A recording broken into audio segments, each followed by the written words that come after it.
Hello, আমরা অনেকে আছি যারা ঘর সাজাতে খুব পছন্দ করি এবং তারা অনেক এইরকম প্লাস্টিকের ডেকোর আইটেম কিনে থাকি।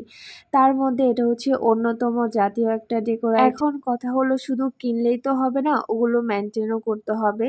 যারা আমরা এটা রান্নাঘরে ইউজ করি, তাদের দেখবেন যে কমন একটা স্বভাব সেটা হচ্ছে এগুলো তেল চিটচিটে হয়ে যাওয়া।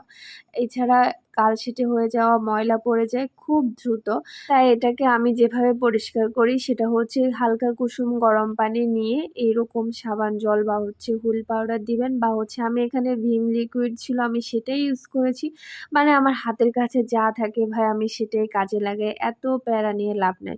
কিছুক্ষণ ভিজিয়ে রাখার পর কিছুক্ষণ বলতে ঘন্টা ২ এক রাখার পরে ময়লাটা যখন একটু নরম হয়ে যাবে আর তেল চিটচিটে জিনিসের মধ্যে সবসময় গরম জল মানে যেটা গলে যাবে না ওরকম পর্যায়ের কুসুম গরম জল ইউজ করতে পারেন।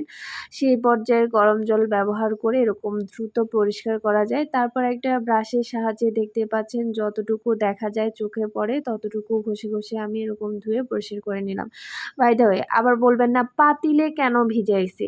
ভাই এটা নিয়ে আবার রান্নাঘর থেকে ওয়াশরুমে যাওয়া, ওয়াশরুম থেকে হচ্ছে রান্নাঘরে আসা এত প্যারার নাই। আলাদা এক্সট্রা একটা পাতিল ছিল অকেজো ওটার মধ্যে ভিজিয়ে রেখে পরিষ্কার করে ফেললাম ব্যাস।